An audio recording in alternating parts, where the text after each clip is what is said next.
देख रहे हैं सीमांचल की आवाज और मैं हूं आपके साथ ज्योति शुक्ला।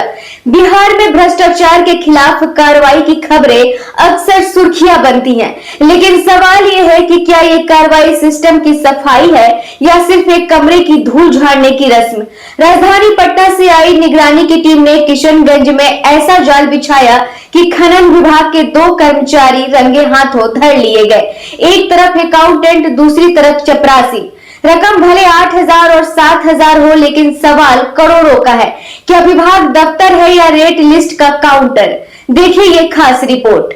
जिला किशनगंज, जहां खनन विभाग में फाइलों से ज्यादा नोटों की गिनती हो रही थी, शिकायतें हुई, कांड संख्या 20/26 दर्ज हुआ और फिर पटना निगरानी विभाग ने बिछाया जाल। टीम की अगुवाई कर रहे थे डीएसपी आसिफ इकबाल मेहदी। और फिर जो हुआ वो बताता है कि भ्रष्टाचार की जड़ें कितनी नीचे तक जा चुकी हैं।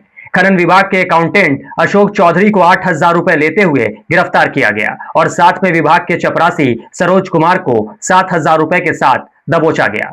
बड़े मियां 8,000 में और छोटे मियां 7,000 में। अब सवाल ये कि रिश्वत का ये कॉम्बो ऑफर आखिरकार किसके इशारे पर चल रहा था। हाँ, ये श्री हबीब आलम निगरानी अन्वेषण ब्यूरो में कंप्लेन किए थे कि इनसे जो है कि ये खनन विभाग किशनगंज में बड़ा बाबू अशोक चौधरी 10,000 रुपए की रिश्वत की मांग की है। वरीय पदाधिकारी के आदेशानुसार इस मामले का सत्यापन कराया गया। सत्यापन में श्री अशोक चौधरी ने 8,000 और उस डिपार्टमेंट के चपरासी सरोज कुमार प्यून जो है वो 7,000 रुपये का डिमांड इनसे किए। सत्यापन में यह मामला सत्य पाया गया। तदुपरांत जो है कि निगरानी थाना कांड संख्या 20/26 दर्ज कर इसका अनुसंधान करता मुझे बनाया गया। मैं निगरानी डीएसपी आसिफ इकबाल मेहदी हूं और इस मामले में आज जो है कि निगरानी टीम के द्वारा कार्रवाई की गई, जिसमें दोनों अभियुक्त को रंगे हाथ गिरफ्तार किया गया। दोनों के पास से श्री अशोक कुमार चौधरी के पास से 8,000 रुपया तथा प्यून सरोज कुमार के पास से 7,000 रुपया बरामद हुआ और आगे की कार्रवाई की जा रही है। कंप्लेन किए थे सर, मेरा गाड़ी जो है ना माइनिंग द्वारा जब्त किया गया था 31 दिसंबर 2025 को। तो हम इसका चालान जमा करना है। चालान जमा किए, चालान जमा करके जो उसका रिसीविंग जमा किए बड़ा बाबू के पास। बड़ा बाबू का डिमांड था 12,000 रुपये का। बड़ा बाबू से बात हो ही रहा था। उसका जो चपरासी है उसका डिमांड था कि हम सबसे 8,000 लेते हैं, जल्दी काम करवाने के लिए आपसे 7,000 लेंगे। तो हम तो सर फाइनें जमा करने में हालत ख़राब हो गया, तो इतना पैसा फिर कैसे दें? तो हम जाके निगरानी विभाग में इसका ही की कंप्लेन दी। मतलब बड़ा बाबू तो बड़ा वो चपरासी भी पीछे नहीं है घूस लेने में। कोई माइनिंग विभाग में किशनगंज जिला में अगर सबसे ज़्यादा कोई विभाग घुसखोर है तो वो है खनन विभाग।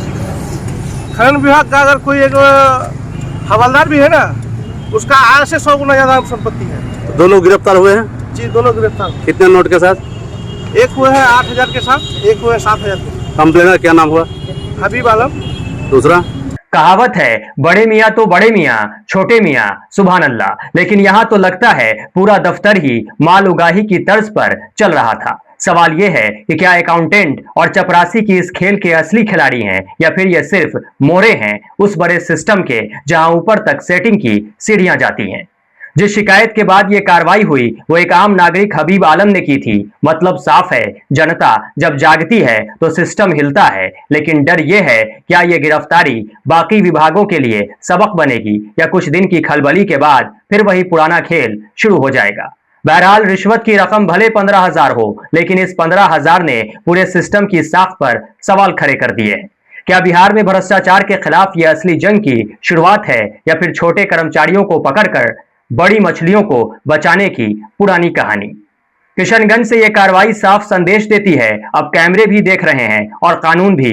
लेकिन असली सवाल वही है, क्या सिस्टम खुद को बदलेगा या फिर अगली रेड तक सब कुछ नॉर्मल हो जाएगा।